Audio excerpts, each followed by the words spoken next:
გადაცემის ამ ნაწილში სალომე ჯაჭვლიანს მასპინძლობთ ორთოდონს, რომელიც გვესაუბრება ყველაფერი იმაზე, რაც მნიშვნელოვანი არის, რომ ვიცოდეთ როგორ გქონდეს ჰოლივუდის თუ არა მიახლოებული ღიმილი მაინც სალომე მოგესალმებით. ესე იგი მივადექით ძალიან მნიშვნელოვან თემას. რაც ეხება თანკბილვას, ორთოდონტიას და პრინციპში მე მგონი არც დარჩა ადამიანი, ვისაც აი რაღაცა შეხება მაინც არ ჰქონია საკუთარი გამოცდილებიდან გამომდინარე ამ სფეროსთან, მაგრამ მოდი ზოგადად აი სანამ ჩავშლიდეთ ამ დეტალებს, მინდა რომ ვისაუბროთ თანამედროვე ორთოდონტია რას გვთავაზობს, რითია გამორჩეული, ვთქვათ იმ ტრადიციული კლასიკური მიდგომების რაც წლების განმავლობაში იყო დამკვიდრებული, დღეს უკვე როგორ შეიცვალა ეს დარგი და ასე ვთქვათ, რა სიახლეებია, რის სადარაჯოზეც გახართ თავად თქვენ მათ შორის. მოგესალმებით პირველ რიგში, ძალიან სასიამოვნოა თქვენთან სტუმრობა. რაც შეეხება ორთოდონტიას, თანამედროვე ორთოდონტია დაფუძნებულია უახლეს ტექნოლოგიებზე, მათ შორის ეს არის 3D დიზაინი, ციფრული სკანირება, ეს ყველაფერი ანუ უახლოეს ტექნოლოგიებსა და მასალებს შორის, ანუ განსხვავება არის მხარისხში და ინოვაციებში.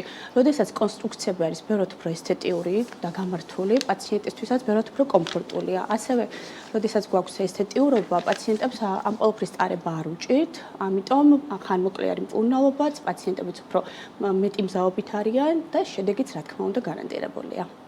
სალომე, აი ნელ-ნელა თითქოს იკვეთება, ასე ვთქვათ, ის ტენდენცია, რომ კაპები, გამჭვირვალე კაპებს გულისხმობ, რასაც მანამდე ქონდა რაღაცა ფუნქცია, რომ თითქოს იყო ეს წმენდისთვის და გათეთრებისთვის მხოლოდ, ეხლა შეიძინა ის დატვირთვაც, რომ ისმის კითხვა, აი ანაცვლებს თუ არა ბრეკეტებს რეალურად კაპები.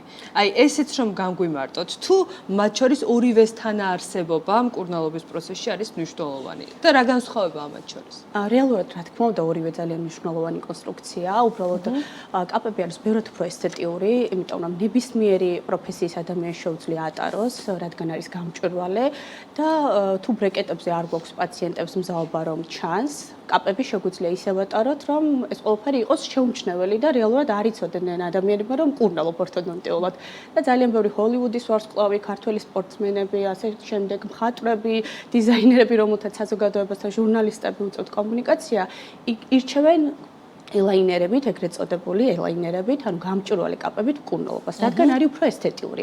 თავისთავად ფუნქციურად ერთი დანიშნულება აქვთ, მაგრამ ნახეთ რა არის უპირატესობა, რეალურად უხილაობა, კომფორტი, იმიტომ რომ შეგვიძლია მოვიხსნათ, თუნდაც გავისუფთავთ კბილები და ისევ გავიკეთოთ, მაგრამ პაციენტმა უნდა ატაროს კაპები აუცილებლად 24 საათი. ეს არის ძალიან რთული ამბავი, რომ ბრეკეტები იცი რომ ვერ მოიხსნი რა, ანუ გააკთა, ეხლა აქ ტკივდება, შეგაწუხებს.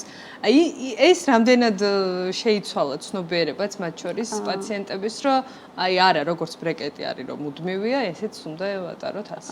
რეალურად ყველა პაციენტს ვუხსნით, რომ თუ არ ატარებს ამ ელაინერებს, რეალურად არ აქვს აზრი მკურნალობას, იმიტომ რომ არ იქნება ისეთი შედეგი, რაც სურს პაციენტს და თავისთავად ექიმსაც.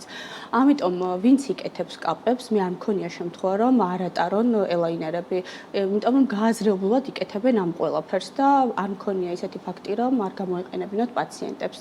თუმცა ბრეკეტებზეც შეგვიძლია რაღაცეები ცოტა აუცილებლად ჩავშალოთ, მაგრამ მე მინდა რომ კაპები ამოვწუროთ ეხლა. რამდენად არის დიდი სხვაობა დროში მკურნალობის ხანგრძლივობის პერიოდს გულისხმობ, როცა გაქვს კაპები, თუ იგივე ვადაში შეიძლება რომ რეალურად იგივე ვადაში ხდება მკურნალობა, ანუ ჩვეულებრივად შეგვიძლია იგივე ვადებით, ანუ ესეც დამოკიდებულია თავისთავად ინდივიდუალურად პაციენტზე და პაციენტის მზაობაზეც, მაგრამ რეალურად დრო არის ერთი და იგივე. მკურნალობის ხანგრძლივობის. კი ბატონო, აი ბრეკეტები ვახსენეთ და ბანემ ეს ნაწილიც ჩავშალოთ რა, უკვე განვითარდა, ადრე თუ იყო რაღაცა მხოლოდ რამდენიმე სახეობა და ძირითადად ძალიან დავიწროვებული იყო ეს მიმართულება და არჩევანიც დიდი არ ჰქონდათ პაციენტებს. ახლა ასე აღარ არის, როგორც ვიცი და აი თქვენი გამოცდილებიდან გამომდინარე, ძირითადად ასე ვთქვათ, რა მიმართულებები იკვეთება ბრეკეტების სისტემაში და რომელი არის ყველაზე მოთხოვნადი ქართველ პაციენტებს შორის ესეც. ყველაზე მოთხოვნადი ალბათ უფრო სტანდარტული ბრეკეტ სისტემა არის. მეტალის, დიახ, არსებობს მეტალის და ასევე გამჭვირვალე ბრეკეტები, თვითლიგირებადი და ლინგვალური. ლინგვალური ენის მხრიდან, ანუ შიგნით ამ მხრიდან მოგდება კბილის ზედაპირზე, რაც არის აბსოლუტურად შეუმჩნეველი, მაგრამ ახლავს თავისთავად დისკომფორტები, იმიტომ რომ მუდმივ რეჟიმში ენა ედება ბრეკეტებს. ამიტომ რო არ მოგატყოთ მეტი და არ მიყვარს ეს ლინგვალური ბრეკეტები. ხო, იმიტომ რომ ალბათ დისკომფორტია პაციენტის. პაციენტსაც არ ეყარება დისკომფორტი. რაც შეეხება ჩვეულებრივ სტანდარტულ სისტემას და თვითლიგირებად შორის განსხვავება არის, რა თქმა უნდა, თვითლიგირებად სისტემაც არ სჭირდება ეგრეთ წოდებული დამჭერები, ანუ ელასტიური ჭიმვები, ლიგატურები და ამ დროს ბევრად მარტივი არის ბრეკეტში მოთავსებული რკალის სრიალი და დისკომფორტი ნაკლებია. თვითლიგირებადი ბრეკეტი მოქმედებს მუდმივად, სუსტი ძალებით და ამ ყველაფერს ვეუბნებით პაციენტებს, გონიათ, რომ რადგან სუსტი ძალებით მოქმედებს, ეს გამიხანგძლივს მკურნალობას. რეალურად ასე არ არის. დავამსხვრიოთ ეს სტერეოტიპი. დიახ, სტერეოტიპია. თვითლიგირებადი ბრეკეტი პირიქით სულ მუდმივად მოქმედებს და პასიური ძალებით, ანუ ნელი ძალებით და ამიტომ აქვს პირიქით უფრო სწრაფი შედეგი ვიდრე სტანდარტულ სისტემას და ესთეტიურობის მხრივაც უფრო კარგია.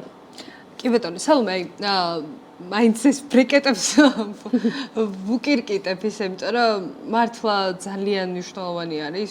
მე მგონი აღარც დარჩა ადამიანი, ვინც აი თვითონ თუ არა ოჯახის წევრს მაინც არ კეთებია და აქედან გამომდინარე მგონი რომ ბევრი კითხვაც გროვდება ამ მიმართულებით.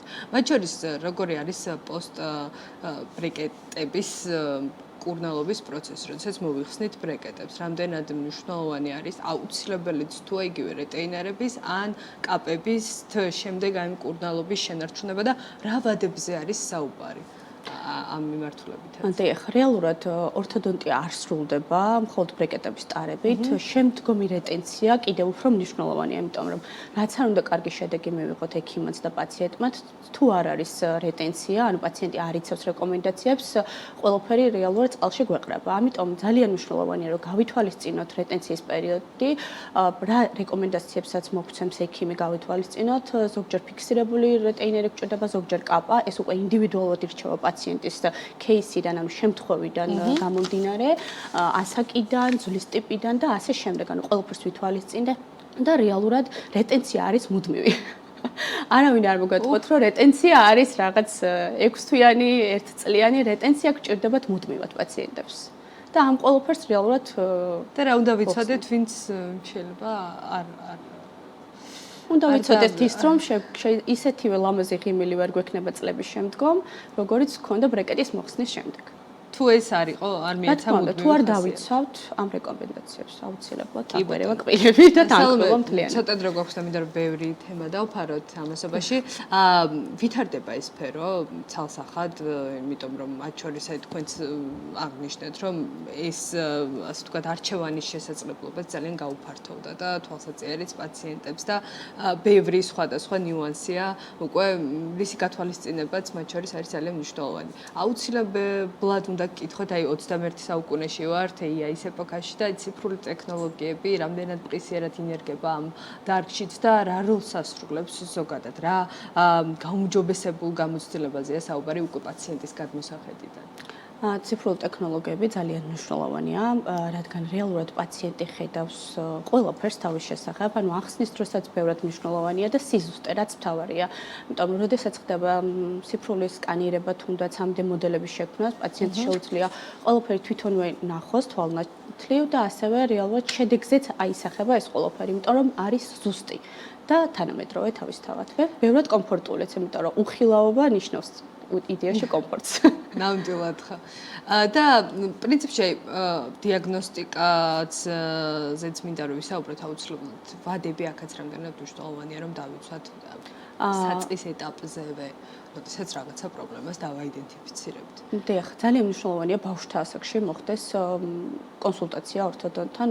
კონსულტაცია არ არის აუცილებელი, რომ ეგრევე ჩავერიოთ, თუნდაც ორთოდონტები პირობითად 5-6 წლის ასაკში, მაგრამ ძალიან მნიშვნელოვანია, იმიტომ რომ მშობლს ვუხსნით, რას უნდა მიაქციოს ყურადღება, შემდგომ რა გართულებები ახლავს თან და ზოგჯერ ვერევით კიდეც აუცილებლად ამ ასაკში, იმიტომ რომ ამ ასაკში ყალიბდება ყვაკნთა სისტემა რეალურად, სადაც შეგვიძლია რომ ამის მართვა განვახორციელოთ და შემდგომ ავიდით თავიდან სამომავლო გართულებები, რომელსაც უკვე ორთოდონტულად ვეღარ ვშველით და რეალურად გვიწევს სხვადასხვა პროფილის ექიმებთან ერთად მკურნალობა, თუნდაც ორთოგნად ქირურგებთან და რაღაც ეტაპზე შეგვიძლია რომ ეს ყველაფერი ავიდოთ თავიდან. ამიტომ ძალიან მნიშვნელოვანია ნაადრევი დიაგნოსტიკა, ამიტომ შედეგი არის ბევრად კარგი. თვითონ ბრეკეტების დაყენებას რამდენად აქვს ასაკი?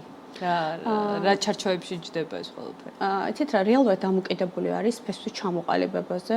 ამბობენ რომ 12 წლიდან არის რეკომენდირებული, მაგრამ ზოგიერთ 10 წლის ბავშვს ისეთი ჩამოყალიბებული ყვაყელთა სისტემა აქვს, რომ შეიძლება არ ქონდეს 15 წლის ბავშვს. ამიტომ რეალურად ამ კვლევების საფუძველზე იქ იქნება 3D, ასე შემდეგ, ენცეფალომეტრიული კვლევა, ყველაფრის მიხედვით საზღვრად რა ეტაპზე უნდა გაკეთდეს ბრეკეტი და რომელი ტექნიკით. არსებობს 2-4-ის ტექნიკა, რომელიც 10 წლის ასაკში შეგვიძლია გამოვიყენოთ უკანა სეგმენტში და წინა 4 კბილზე, ანუ ფრონტალურ კბილებზე, რომელიც შლის ყბას და შემდგომ უკვე ვამატებთ თუნდაც კბილებს და ვქნით ოკლუზიას. ამიტომ რეალურად ასაკობრივი შეზღუდვა მაინც რო ვთქვათ ბრეკეტს დიდად არ აქვს. კი ბატონო. და აუცილებლად მინდა რომ მკითხოთ ზოგადად ეს ორთოდონტიული მკურნალობა რამდენად ისახება უკვე ზოგადად ადამიანის ჯანმრთელობაზე. რამდენად დიდი მნიშვნელობა უნდა მივაქციოთ ამ პროცესების სათანადო წარმართვას და აქედან გამომდინარე მათ შორის კონსულტაციებს, ვიზიტებს, პრევენციულად დათვალიერებას და ასე შემდეგ. რეალურად ძალიან მნიშვნელოვანია ზოგადი ჯანმრთელობისთვის თანკბილვა, იმიტომ რომ ორთოდონტია არ არის მხოლოდ ჯანსაღი და ლამაზი ღიმილი, აისახება ასევე ზოგად ჯანმრთელობაზე. აი მაგალითად, როდესაც აქვს თანკბილვის დარღვევა პაციენტს, შეუძლებელია სწორად დაღეჭოს თუნდაც საკვები და აისახება ეს ყველაფერი საჭმლის მომლების სისტემაზე, იმიტომ რომ მოგვეხსენება, რომ პირველი რგოლი არის პირის ღრუ საჭმლის მომლების სისტემაში. ასევე როდესაც გვაქვს ზედაყბის შევიწროება, ბავშვებს უძნელდებათ ასე დროს სუნთქვა, სუნთქვის დარღვევები პირდაპირ კავშირშია გულსისხლთა სისტემის დაავადებებთან, ასევე სუნთქვის გაძლიერების დროს ბავშვი არის უფრო მოდუნებული, შრომის უნარიანობა დაქვეითებული და ისახება ზოგადად ცხოვრების ხარისხზე. ამიტომ ძალიან მნიშვნელოვანია ასევე არასწორი თანკბილვის დროს საფეთქო ქვეტყვის სახსრის დისფუნქცია შეიძლება ამ ყველაფერმა გამოიწვიოს და მერე პაციენტებს აქვს ტკივილები თავის, დაძაბულობა სახის მიდამოში ტკივილი, ანუ ასე შორს რომ არ გავყვეთ, რეალურად პირდაპირ კავშირშია მინდა გითხრათ ყვაყელთა სისტემა ზოგად ჯანმრთელობასთან. აქედან იწყება. და ესეც დაგვიტოვეთ სანამ დაგემშვიდობებოდეთ ექიმთან ვიზიტი. პრევენციული ხასიათისთვის თუნდაც რა პერიოდში ერთხელ არის აუცილებელი და საჭირო? ძალიან მნიშვნელოვანია დაახლოებით 6 თვეში ერთხელ, იმიტომ რომ პროფესიული წმენდა ძირითადად ტარდება 6 თვეში ერთხელ და მე ვურჩევ ყველა პაციენტს რომ გავიაროთ კონსულტაცია, მაგრამ ბავშვებში ორთოდონტიული კონსულტაცია 5-6 წლიდან რეკომენდირებულია და როდესაც უკვე კონკრეტულ კონსტრუქციაზე გადავდივართ, თუნდაც აი ავიღოთ მაგალითად ბრეკეტ სისტემა. ძირითადად თვეში ერთხელ ვიბარებთ პაციენტებს და თუ არ გამოცხადება პაციენტი ვიზიტზე, ეს თავისთავად აისახება შემდგომ მკურნალობის ხანგრძლივობაზე და ასევე შედეგზე, იმიტომ რომ რაღაცები ისე ვერ მიდის როგორც საჭირო. ამიტომ როგორც დაგვიბარებს რეალურად ექიმი, ჯობია რომ გამოვცხადდეთ და რაც შეეხება კონსულტაციას, ასე 6 თვეში ერთხელ რეკომენდირებული. კარგი იქნება ნამდვილად. ძალიან დიდი მადლობა სალომე. სალომე ჯაჭვლიანი, ორთოდონტი იყო ჩვენთან ერთად.